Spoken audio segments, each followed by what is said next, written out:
오늘 본문 말씀 출애굽기 6장 1절부터 9절 말씀을 통해서 말씀하시는 하나님이라는 제목으로 함께 은혜를 나누기 원합니다. 우리 먼저 기도로 시작하겠습니다. 아버지 하나님, 이 세상의 무수한 소문과 뉴스와 정보와 우리 인생의 경험이 있지만은 우리 삶을 온전케 하고 하나님 앞에 지혜롭고 복되게 하는 것은 생명의 말씀일 줄 믿습니다. 성령 하나님, 우리 영혼을 열어주시고 믿을 수 있는 믿음과 하나님의 말씀을 받을 수 있는 우리 심령밭으로 기경하여 주옵기를 원합니다. 성령님 도와주옵고 예수님 이름으로 기도드렸습니다. 아멘.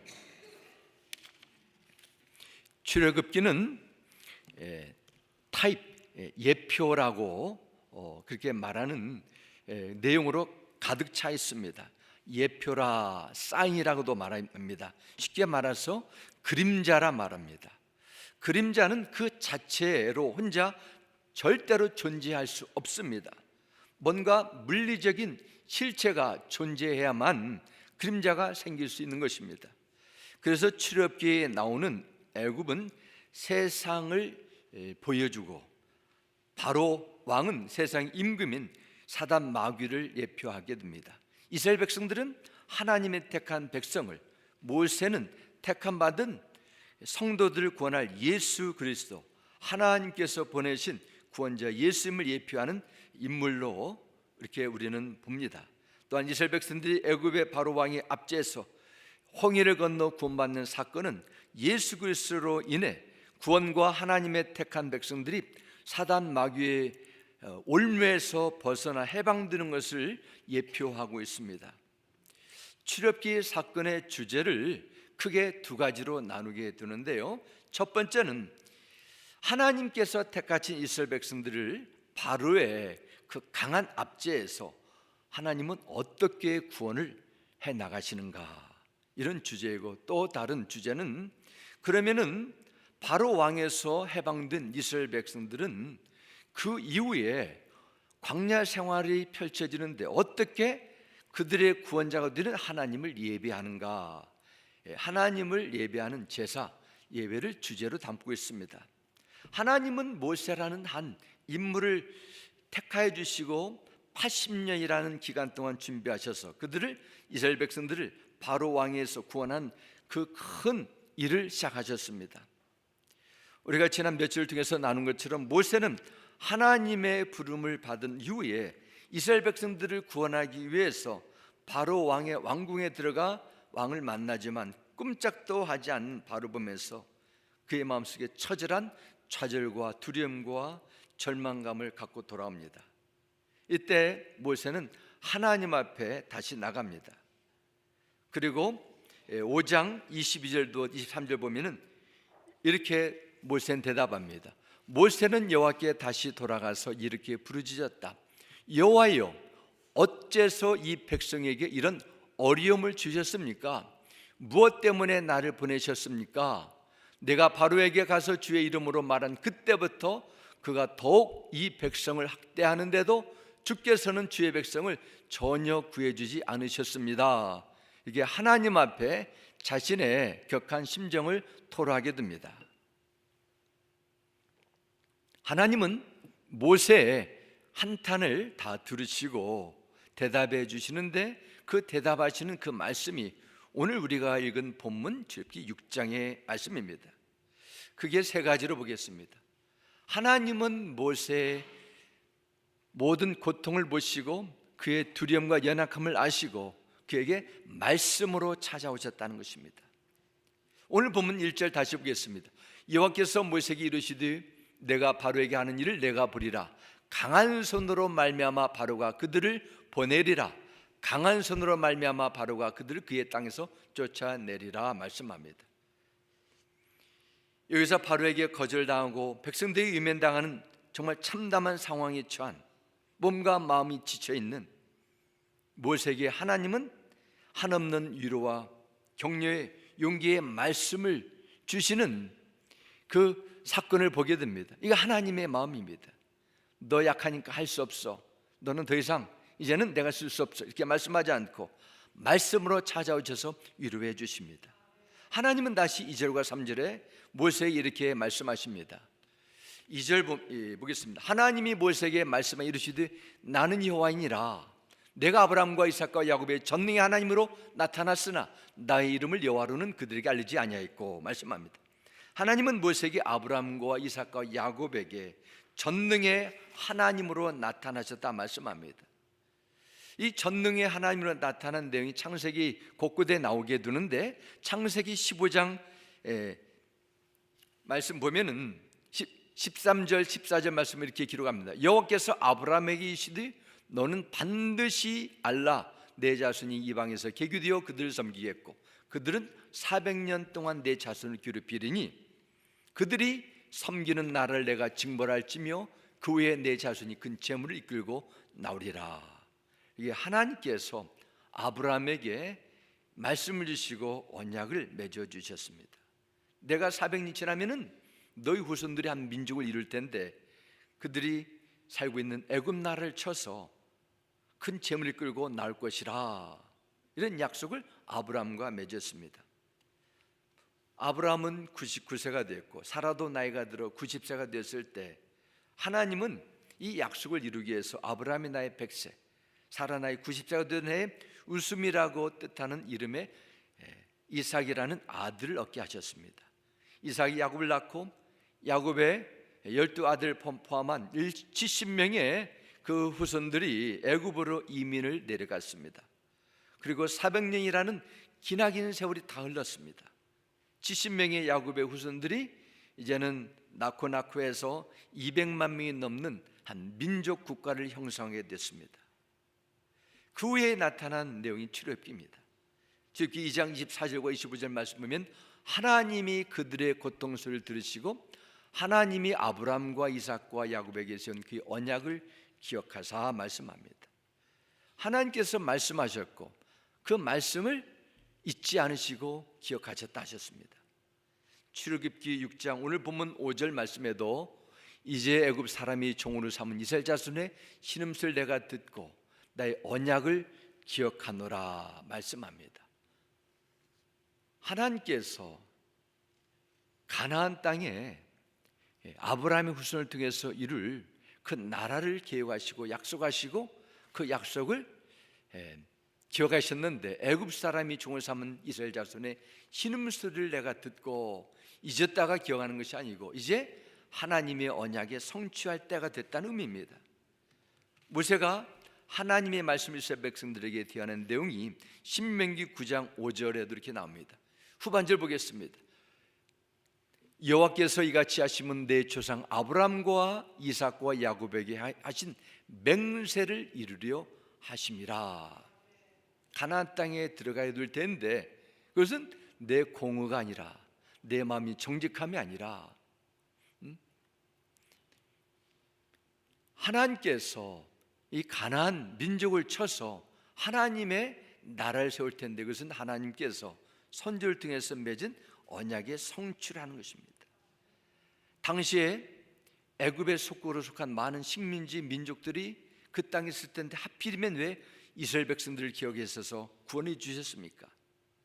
그들이 성품이 착했습니까? 아니면 공의를 정직하게 행했습니까? 우상 숭배를 하지 않고 하나님만 온전히 섬겼습니까? 그 원인은 이스라엘 백성들이 있지 않았습니다. 하나님은 전적으로 이삭과 야곱과 아브라함과 맺은 약속을 이루려 하셨다고 성경이 기록합니다. 하나님은 아브라함과 맺으신 언약을 성취하도록 당시의 모든 역사를 주장하시고 애굽의 정치에도 관여하시고 실제로 이스라엘 백성들이 애굽을 떠날 때 애굽 사람들이 금과 은과 폐물을 줄 수 있도록 그들의 마음까지도 간섭하셨습니다. 하나님은 세상 모든 인류를 다 다스리시는 절대적인 주권자이십니다. 때가 되면 약속하신 말씀을 한 채의 오차도 없이 이루신다는 것을 오늘 성경 우리에게 말씀하고 있습니다. 이 하나님의 약속의 놀라운 영적인 의미입니다.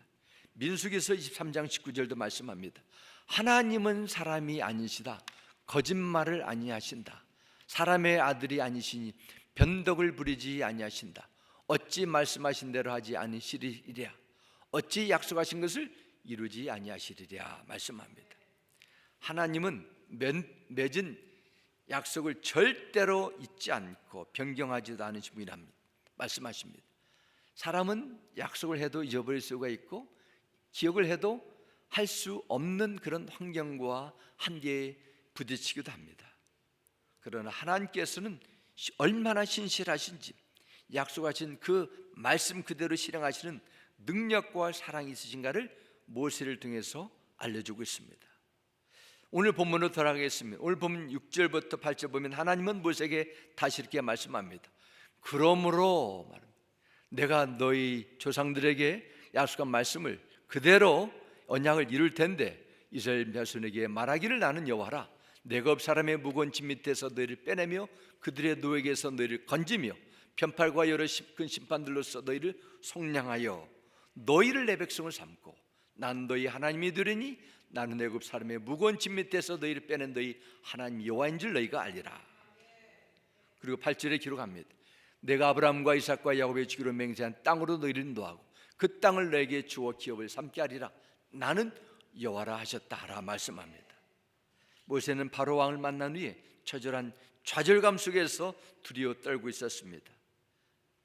하나님은 왜 다른 말씀으로 위로해 주지 않고 나는 여호와라 나는 여호와라 이렇게 반복하시면서 하나님의 이름을 말씀해 주고 있습니까? 그 이유가 있어요. 그것은 지금 모세가 두려워하며 바로 왕 앞에서 덜덜 떠는 소명을 포기하고자 하는 그 원인은 다른 곳에 있지 않고 하나님을 제대로 믿지 못하는 데 있다는 것을 알려주고 있습니다.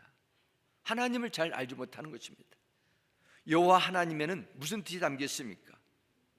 여호와라는 그 이름에는 하나님께서 백성을 먼저 찾아가셔서 구원하시는 이름입니다.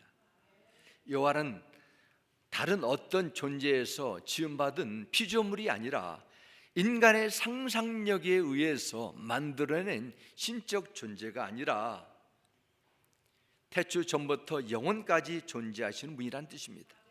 여호와라는 이름에는 이스라엘 민족과 특별한 언약 관계가 담겨져 있습니다. 어떤 것을 보아도 전혀 자격이 없는 다른 민족과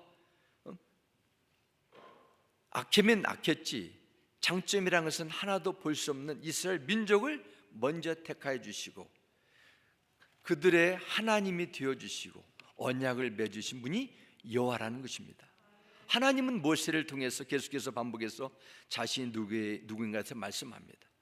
내가 빼내고 내가 건지고 내가 구원하고 내 백성을 삼고 내가 너희를 맹세한 그 땅으로 너희를 인도해서 기업을 삼게 하셨다 말씀합니다. 여호와 하나님은 말씀하신 그대로 하나하나 다 이루시는 신실한 살아계신 하나님이라는 것을 말씀합니다. 사랑하는 성도 여러분, 여러분의 눈에 펼치는 현실이 나의 기대가 상실될 때 염려와 두려움에 빠지지는 않습니까? 하나님께서 여러분에게 주어진 분명한 소명이 있음에도 눈에 보이는 일들 때문에 내가 넘어설 수 없다는 그런 자괴감 때문에 믿음이 흔들리고 있지는 않습니까? 먼저 하나님의 약속을 기억하시기 바랍니다. 그 약속을 반드시 이루실 하나님께서 여러분을 통해서 그 약속을 이루심을 믿고 그분만 의지하고 나가는 이런 믿음 생활로 이어지기를 주의 이름으로 축원합니다. 그러면 하나님의 말씀을 모세를 통해서 들은 이스라엘 백성들은 어떻게 나왔을까요? 오늘 본문 9절은 이스라엘 백성들이 하나님의 말씀을 들은 이후에 나타난 반응을 이렇게 기록합니다. 모세가 이와 같이 이스라엘 자손에게 전하나, 이것은 오늘 본문 1절부터 8절까지 그 내용을 그대로 이스라엘 민족에게 전했을 때 어떻게 했습니까? 그들의 마음의 상함과 가혹한 노역으로 말미암아 모세의 말을 듣지 아니하였더라 기록합니다. 여기서 모세의 말을 듣지 아니하였다는 것은 모세를 통해서 주시는 하나님의 그 약속, 하나님의 그 전능하심에 대해서 믿지 않겠다고 작정했다는 것입니다. 이스라엘 백성들은 오랫동안, 아니 평생을 뼈가 어그러지도록 바로 왕의 압제에서 뇌를 살아가면서 철저한 현실주의자가 되어버렸어요. 지금 바로가 화를 내서 우리가 더 살기 힘들어지고 얻어맞아 배고파 죽을 지경이 되었는데 지금 내 현실 속에서 하나님께서 우리 선조들을 통해서 주신 말씀이, 약속이 나에게 무슨 도움이 되냐는 것입니다. 그들은 현재 자신의 처한 현실 늪에 빠져서 같이 염려하고 탄식하며 절망합니다. 왜냐하면 하나님께서 주신 약속의 말씀과 내 삶 속에서 경험하는 현실이 너무 큰 차이가 있기 때문입니다. 그들의 마음은 절망감에 빠졌습니다. 쉴 새 없는 노동으로 인해 가지고 몸과 정신이 다 지쳐져 있습니다. 더욱더 불행한 것은 귀로는 모세를 통해서 들려지는 말씀이 들려지는데 마음에 믿어지지 않아요. 마음이 상해 있어요.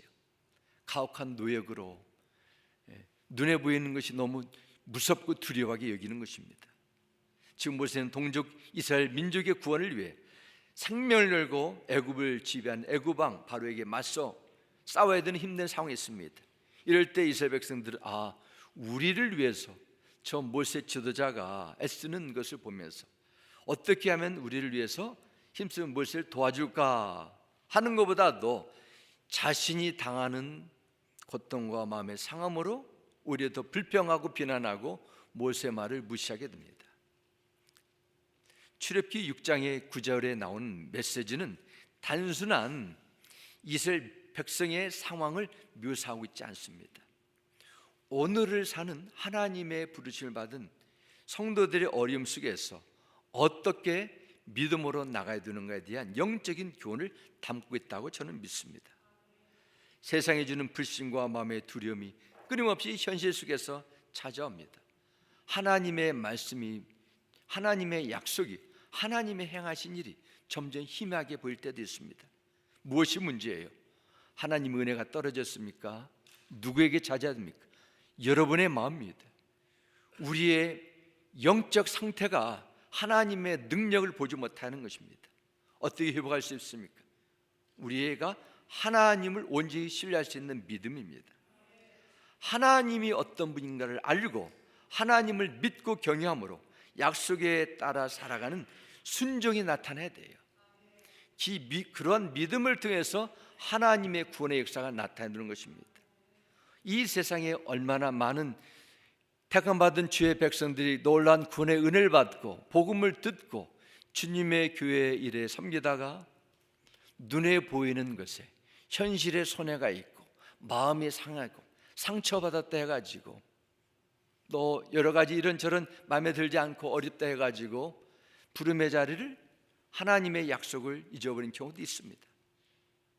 하나님의 나라는 이것을 뛰어넘는 믿음의 사람을 통해서 일하십니다. 그 믿음을 가진 자는 어떤 상황에서도 최선을 다할 수 있어요. 그 믿음이 여러분을 어떻게 움직이십니까? 부름의 자리에서 하나님을 싸기로 결단하고 따르는 하나님께서 원하시는 선택을 해야 될 줄 믿습니다. 하나님의 말씀을 따라갈 때 바로 이 권력이 꺾여지고 구원의 역사가 나타나고 홍해 바다가 갈라지고 광야에서 하나님이 임재하는 구름과 불기둥의 임재하심을 체험할 줄 믿습니다. 시편 41편 11절은 이렇게 말씀합니다. 내 영혼아 내가 어찌하여 낙심하며 어찌하여 내 속에서 불안해하는가? 너는 하나님께 소망을 두라. 나는 그가 나타나 도심으로 말미암아 내 하나님을 여전히 찬송하리로다 말씀합니다. 지금 시편 기자가 처한 상황은 너무도 절망합니다. 낙심하며 불안하며 탄식할 수밖에 없습니다. 그럼에도 불구하고 여전히 하나님께서 나타나 도심을 확신합니다. 그리고 하나님을 찬양합니다. 자신에게 주는 거예요.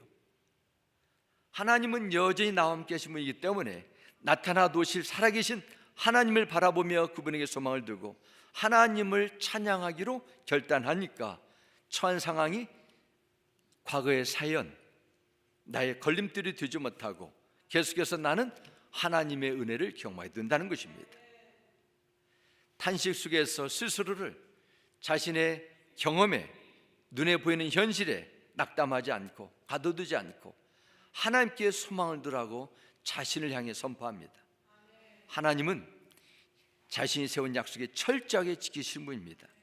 하나님의 구원의 은혜를 받았다면 그 다음부터는 하나님의 백성들이 이제는 그 약속을 믿고 따라줘야 돼요. 하나님께서 주셨던 약속을 끝까지 붙들고 따라가지 않으면 그 어떤 기적을 체험해도 그것이 내 것으로 온전히 이룰 수 없습니다. 말씀은 역사에도 그것이 그림의 떡처럼 내 것이 되지 못합니다. 하나님과 가까이 할 수 없어요. 머리로는 알고 있어요. 그러나 내 삶 속에 말씀의 능력이 실제로 경험되지 못해야 된다는 것입니다. 고통과 절망 그 속에서도 여기에 묶이지 않고 하나님의 말씀을 듣고 믿음으로 인내하며 하나님의 위로와 회복을 경험하는 살아있는 믿음의 삶이 되시길 주의 이름으로 축원합니다. 그러면 하나님께서 어떻게 회복에 나가시는가 보겠습니다. 구원받은 성도들에게 하나님을 경험할 수 있는 믿음은 어떻게 생기는 것입니까? 저절로 생기는 것입니까? 교회 등록교인이 됐다고 신앙생활 한다고 그것이 자동적으로 따라오게 됩니까? 그런 특별한 경우도 있지만 그렇지 않습니다.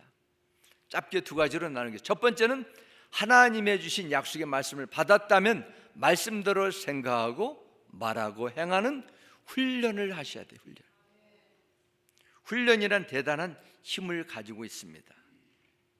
훈련이 습관이 되고 습관이 인생을 지배할 수 있어요. 훈련 없이 탁월한 사람은 나오지 않습니다. 언제나 훈련으로 사람이 만들어지는 것입니다. 이스라엘 민족이 하나님의 구원을 받았지만 그들의 삶, 그들의 정신, 인생과는 애굽에서 살면서 노예 근성으로 처지 묶여져 있었어요. 하나님은 광야를 이끌어서 먼저 그들을 훈련시키고 약속의 땅으로 인도하셨어요. 전쟁에서 승리하는 군인은 고된 훈련을 통해서 나오고 고된 훈련을 통해서 국제대회에서 메달을 따는 선수들이 나옵니다. 고된 훈련을 통해서 훌륭한 음악가가 나오고 예술가가 나오고 과학자가 나오고 기술자가 나오는 것입니다. 근육도 훈련할수록 튼튼해지는 것입니다. 그런데 사람들은 훈련을 싫어하고 그냥 쉽게 누워서 좋은 것만 받기를 원합니다. 그러나 훈련 없는 좋은 결과란 절대로 주어지지 않습니다. 신앙생활도 훈련이 따라주지 않게 되면 귀로 듣고 머리로 들은 것이 많기 때문에 말만 할 수 있어요. 이걸 조심해야 됩니다. 디모데전서 4장 7절과 8절 이게 말씀합니다. 망령 뛰고 허탄한 신화를 버리고 경건에 이르도록 내 자신을 연단하라. 육체의 연단은 약간의 유익이 있으나 경건은 범사에 유익하니 금생과 내생에 약속이 있느니라 말씀합니다. 경건이라는 것은 하나님을 정성을 다하여 공경하기 위해서 하나님께 가까이 나가 하나님과 친밀한 교제를 나누고 하나님의 말씀 가운데 거하는 하나님 중심으로 사는 신앙생활을 경건이라 말합니다. 이 경건이 어떻게 이루어집니까? 훈련하라는 것이죠. 경건의 훈련은 범사에 유익이 있다 말씀합니다. 영적 훈련은 우리의 몸뿐만 아니라 우리의 삶, 인간관계, 영혼을 포함한 모든 부분에 유익을 준다는 것입니다. 말씀을 계속 듣는 훈련을 하지 않게 되면 나중에 점점 말씀이 멀어질 수가 있고 구원에 대한 확신도 기도응답에 대한 분명한 믿음도 희미하게 될 수 있습니다. 용서에 대한 확신도 하나님께서 주신 분명한 소명에 대한 그 나의 마음도 흔들거릴 수 있어요. 어느 생활도 마찬가지입니다. 경건할 수 있도록 어느 생활도 계속적으로 훈련 받으셔야 돼요. 경건 훈련을 계속 받지 않게 되면 늘 부정적입니다. 그럼에도 불구하고 하나님의 일하신 은혜를 보지 못하고 우리가 찬양 부르지 않습니까? 이 하나님의 신실한 사랑, 그 사랑, 상한 갈대를 꺾지 않고 꺼져가는 심지를 끄지 하시는 그 하나님의 그 한결같은 은혜와 사랑이 내 인생을 이끌어 왔음을 믿는 확신이 들어서지 않게 되면 모든 것이 다 부정적으로 볼 수 있어요. 그리고 부정적인 말을 하게 됩니다. 자그마한 것에 비난하고 흉보고 험담하는 일을 그냥 하면서 자연스럽게 습관하며 살아갑니다. 왜 그래요? 경건의 훈련이 안 되기 때문이었습니다. 육신의 건강을 위해서도 위적인 것을 위해서 얼마나 많은 시간과 돈을 투자하고 살아갑니까? 사람들이. 경건 훈련에 우리는 투자하셔야 돼요. 범사에 유익이 있다. 금생과 내생의 약속이 있다. 하나님의 상급이 있다는 것입니다. 경건의 훈련이 잘 된 성도들은 사단의 시험, 육으로부터 보호받는 생활을 하게 됩니다. 영혼이 잘 되고 범사가 잘 되는 강건함의 은혜를 누릴 수 있습니다. 넬슨 만델라가 남아프리카 공화국에서 평등 선거에서 뽑힌 세계 최초의 흑인 대통령으로 뽑혔습니다. 지금부터 13년 전인 1912년에 세상을 떠났지만 지금도 가장 잘 알려진 정치 가운데 하나로 뽑히겠습니다. 그가 남아프리카에서 인권운동을 하는 과정 속에서 27년이라는 그 긴 세월을 감옥에 갇히게 됩니다. 정말 한 사람 몸이 들어갈까 말까 한 그 좁은 감옥 생활에서도 몸이 쇠약하지 않도록 하기 위해서 새벽 5시마다 일어나 좁은 감방 안을 돌면서 1시간씩 달리고 팔굽혀펴기, 윗몸 일으키를 계속했다고 합니다. 그리고 27년이 지난 후에 감옥에 나와 75세의 대통령이 됐습니다. 물론 그가 완벽한 대통령 지도자는 아닙니다. 그럼에도 불구하고 그 시대 속에서 혼란기에서 그는 지도자로 시험을 받았어요. 만일 그가 자포자기하고 감옥에서 몸이 하얗가도록 그냥 가만히 누워있으면서 원망과 한탄만 했더라면 그는 자유 몸이 됐어도 지도자로 쓰임 받을 수 없게 되었을 것입니다.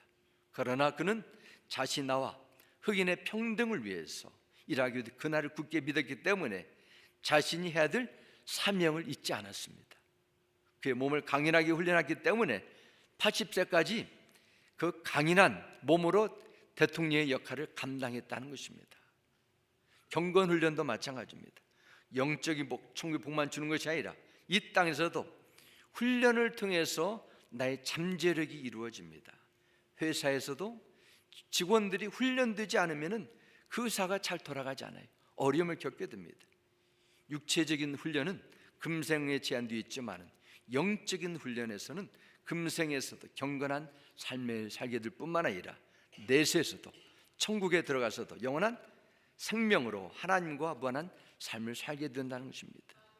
지난주에 서부를 방문하면서 한 목사님을 만났습니다. 근데 목사님이 이제 82세가 되셨는데 지금도 은퇴하신 목사님을 위한 그 교회를 개척하셔서 그 교회 담임 목사님을 계세요.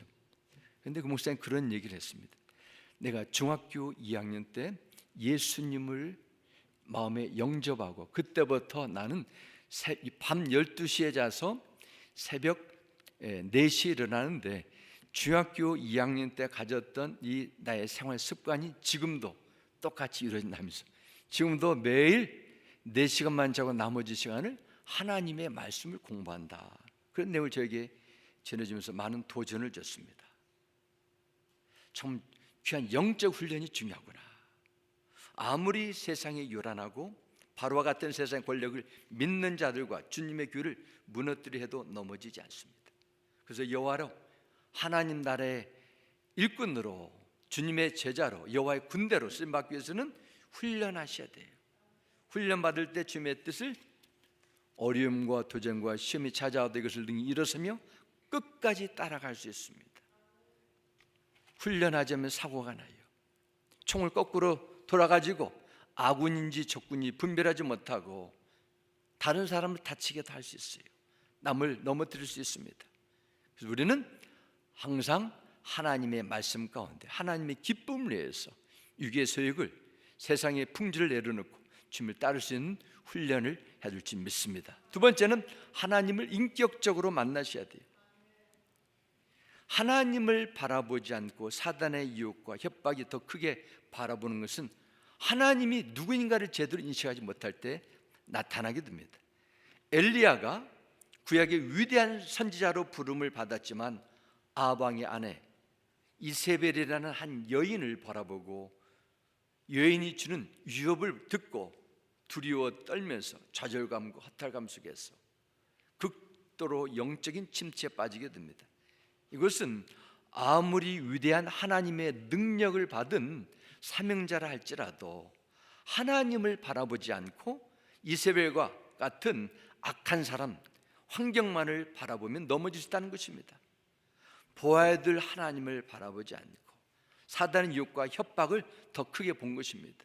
믿음의 주가 되신 예수님을 더 똑바로 바라봐야 되는데 눈에 보는 것만 바라보다가 실족해 넘어질 수 있습니다. 베드로는 예수님을 바라볼 때 물 위를 걸었어요. 그러나 예수님을 바라보지 않고 바다와 풍랑과 두려움을 바라볼 때 바다로 푹 빠졌어요. 우리는 정말 하나님을 바라봐야 됩니다. 그래서 우리는 하나님을 제대로 아셔야 돼요. 종교 개혁자로 알려진 마르틴 루터가 일생 가운데 경험한 이런 이야기가 있습니다. 종교 개혁을 추진하게 됐는데 수도사에서 나와가지고 종교 개혁을 하다가 지쳐있는 그 때에 모든 것을 포기하고 다시는 일어서지 않겠다는 그런 절망감에 빠졌다고 합니다.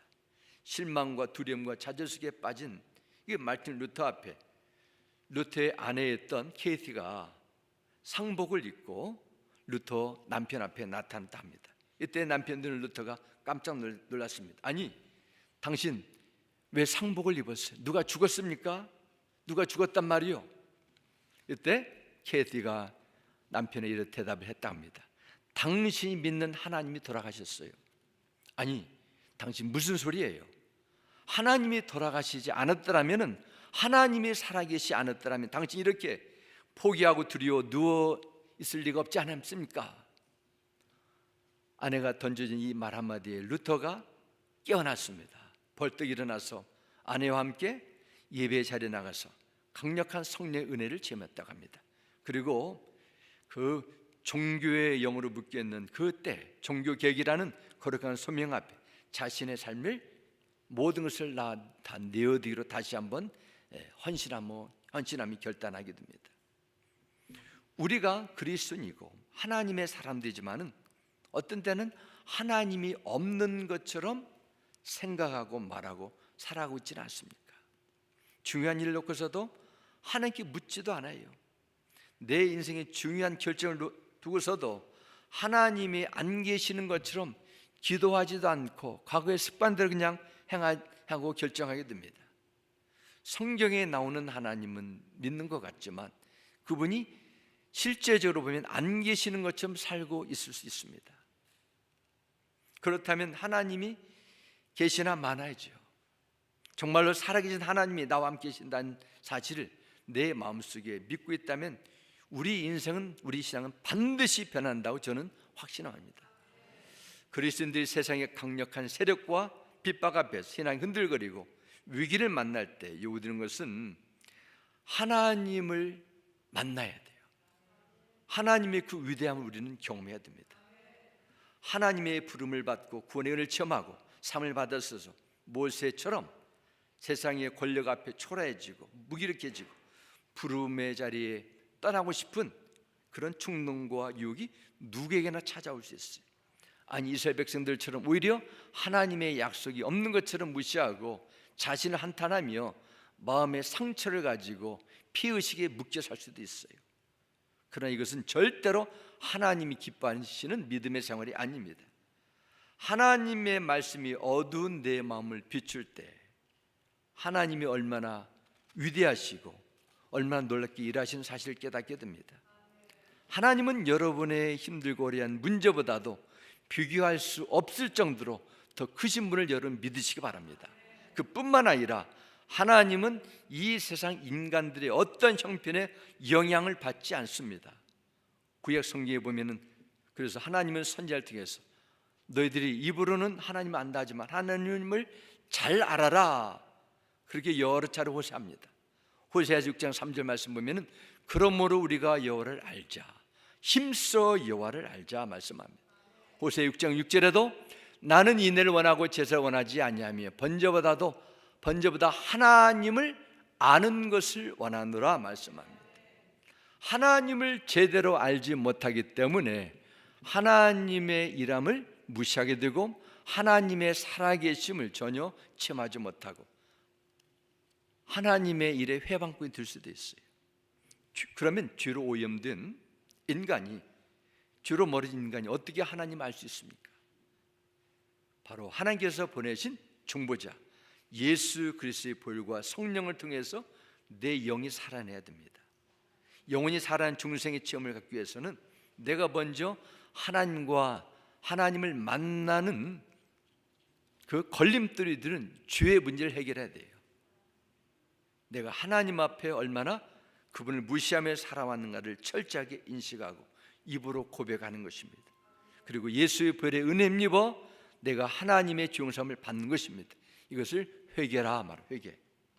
영적 위기를 처한 자에게 성령께서 임하여 주셔서, 성령님은 우리와 가로막힌 담을 풀어주시고 예수 그리스도 안에 있는 하나님을 알게 해주시고 평강과 구원을 체험케 해주시고 하나님을 아바 아버지라 부를 수 있어서 하나님께 나갈 수 있는 길을 열어주십니다.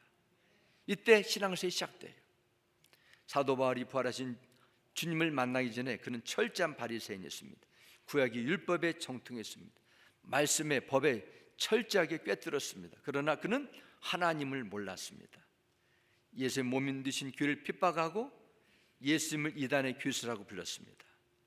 그러나 다맥 도상에서 부활하신 예수를 만나고 눈에 비늘처럼 가리웠던 것이 떨어져 나갔을 때 영의 눈이 열리고 하나님을 인격적으로 만나게 됩니다. 하나님의 구원의 역사를 보게 됐습니다. 제가 이 말씀을 계속 우리가 전하고 나누지만 항상 제 마음속에 부담이 있는 것은 말씀을 묵상하고 연구하고 준비해도 성경 속에 계시던 하나님을 아는 지식은 끝이 없고 내가 하나님을 아는 것이 얼마나 좁고 아직도 알할 것이 많은가를 항상 인식하고 있습니다. 단순히 성경을 많이 읽는다고 하나님을 아는 것이 아닙니다. 교회 오래 다녔다고 해서 하나님을 자동적으로 아는 것도 아닙니다. 하나님께서 우리에게 은혜를 주셔야 돼요. 초대교회 당시 사도 바울이 세웠던 에베소 교회 큰 어려움에 처했습니다. 유대인 교회와 이방인 교회와 갈라짐이 있었고 서로 하나가 되지 못했습니다. 열심히 섬기던 성도들이 다시 옛생활로 돌아갔습니다. 교회가 어려움이 찾아왔습니다. 이때 사도 바울이 에베소 교회 성도들을 기억하며 간절히 하나님께 기도드립니다. 그 내용이 에베소 1장 17절 이렇게 기록합니다. 우리 주 예수 그리스도의 하나님 영광의 아버지께서 지혜와 계시의 영을 너에게 주사 하나님을 알게 하시고 말씀합니다. 하나님을 알게 하시고 그들이 하나님을 알기 때문에 에베소 교회 성도가 된 것이 아닙니까? 그러나 성경이 이렇게 말씀합니다. 하나님을 더 깊이 제대로 알라는 것입니다. 바울은 에베소 교회 성도들이 어떻게 하나님을 더 깊이 알아갈 수 있다고 기도했습니까? 지혜와 계시의 영을 너에게 주사 말씀합니다. 지혜와 계시의 영을 받아야 된다는 것입니다. 우리 가운데 거하시는 성령의 지속적인 조명을 받는 것을 의미합니다. 무엇보다도 성경을 기록하게 하신 성령님의 충만한 임재하심 속에서 하나님을 아는 지식이 넓어지고 성령님께서 일하시는 하나님 나라에 대한 깊이가 더해지는 것입니다. 여러분, 우리가 하나님의 계획을 이해하고 왜 나를 부르셨는지, 왜 내가 이 현실에 지금 어려워하는지, 내가 힘들어하는지 다 알 수 없습니다. 그러나 우리는 하나님께서 우리에게 지혜와 계시형을 부어주실 때 모든 일을 합력하여 손을 이루시는 하나님의 사신 뜻과 계획을 우리는 알게 됩니다. 사도 바울은 계속해서 에베소서 1장 19절에 이런 기도를 하게 됩니다. 그의 힘의 위력으로 역사하심을 따라 믿는 우리에게 베푸신 능력의 직이 크심이 어떠한 것을 너희로 알게 하시기를 구하노라 말씀합니다. 여러분의 인생 속에서 일하시는 하나님이 얼마나 큰 능력을 가지고 계신 분지를 알기를 원한다는 사도 바울의 기도입니다. 저는 에베소 교회뿐만 아니라 우리 모두에게도 이런 기도 응답이 일어날 줄 믿습니다. 하나님을 어설프게 피상적으로 내가 가진 좁고 좁은 경험 가지고 내가 하나님 알고 하나님 일을 판단하면 안 됩니다. 우리는 계속 구해야 됩니다. 우리가 사도신경을 통해서도 전능하사 천지를 만드신 하나님 아버지를 내가 믿사오며 고백했습니다. 온 천하 만물을 지으고 창조하신 그 하나님 아버지, 하나님의 아버지를 부르고 내가 믿는다. 하나님의 위대하심 얼마나 우리는 믿고 그 믿는 믿음이 여러분의 인생을 움직이고 있습니까? 제가 지난 2주에 미국을 경험하기 위해서, 미국이란 나라를 경험하기 위해서 좀 다양한 체험을 하기 위해서 다양한 방법으로 여행했습니다.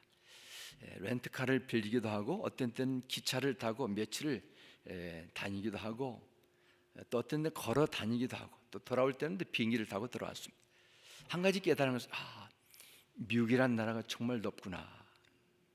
제가 직장생활, 신학교 생활하면서 미국 서부에도 남부에도 동부에도 중서부에도 다 살아봤는데 제가 경험한 것은 극히 일부분이라는 것입니다. 근데 놀라운 것은 이 넓고도 끝이 안 보이는 그 광활한 땅에 주인이 없는 땅은 하나도 없다는 것입니다. 다 주인이 가지고 있어요. 버려진 땅이지만 다 누군가가 소유권을 가지고 있습니다. 그리고 이 모든 것이 다 하나님의 창조물이다, 저는 생각했습니다. 이 아름답고 이 오묘한 모든 이 만물이 완벽한 조화를 갖추고 있는 이 미국뿐만 아니라 이 지구가 우주 속에서 완벽한 각도와 스피드로 자전과 공전을 하게 되면서 태양계 주위를 도는, 이것은 우연이 아니고 하나님의 능력이다, 저는 생각했습니다. 하나님께서 말씀합니다. 하나님의 베푸신 능력이 얼마나 큰 것을 우리는 알고 그분 앞에 겸손히 나와야 됩니다. 구약을 읽어보면 홍해를 가르치는 하나님의 권능을 보게 됩니다. 믿음의 함성 위치자, 그렇게 견고한 여리고성을 무너뜨린 하나님의 그 위대한 능력을 보게 됩니다. 여호수아의 기도를 들으시고 기본과 아말론 골짜기 태양과 달을 멈추게 하신 하나님의 위대한 능력을 보고 우리는 충격을 받게 됩니다. 그런데 놀라운 사실은 구약 신약에 나오는 성경에 기록된 하나님의 능력이 변하지 않고 동일하게 지금도 믿는 성도들의 삶 속에 역사한다는 것이죠. 환경이 바뀌어야 여러분의 인생이 달라진 거 아닙니다. 예수 믿어도 우리 주위에 어려운 일들이 늘 나타날 수 있습니다. 모순들이 교회 밖에도 안에도 있을 수 있어요. 그러나 다른 것이 있다면 내 곁에, 내 삶의 한자리에, 내 위기 현장 속에서도, 좌절하고 절망하는 내 삶의 현실 속에서도 주님께서 함께 한다는 것입니다. 지금 내가 역사하고 있는 하나님의 능력의 지극히 크심이 어떤 것을 우리가 알 때 우리는 이 모든 것을 통해서 하나님의 일하심을 바라보게 됩니다. 두려움과 공포, 염려, 혼란, 모순, 악이 득세하는 이 세상만 바라보지 마시고 우리 주 예수 그리스도 안에서 끝까지 사랑하시며 성령과 구원을 이루시는 하나님의 구원의 역사를 바라보셔야 돼요. 너무도 불합리한 일들을 바라보고 한탄하지 마시고 그 속에서도 모든 일을 계획 속에서 완벽한 일을 이루시는 하나님의 손길을 바라보기를 바랍니다. 그러므로 우리는 매일 어려울 때일수록 지혜와 계시의 영이 열려서 내 인생의 생명과 죽음을 주장하시는 믿음의 주가 되시는 예수님을 바라보시고 그분의 약속은 반드시 성취된다는 사실을 믿으시고 끝까지 인내하며 부름의 자리를 잘 감당하는, 승리하는 여러분 모두가 되시길 주의 이름으로 축원합니다.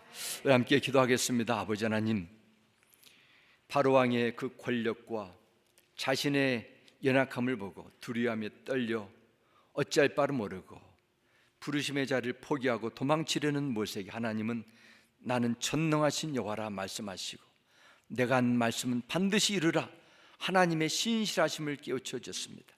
그러나 이스라엘 민족들은 자신의 현실과 두려움 속에서 마음이 상하고 하나님의 은혜를, 구원의 역사를 보지 못하고 입으로 불신을 나타냈습니다.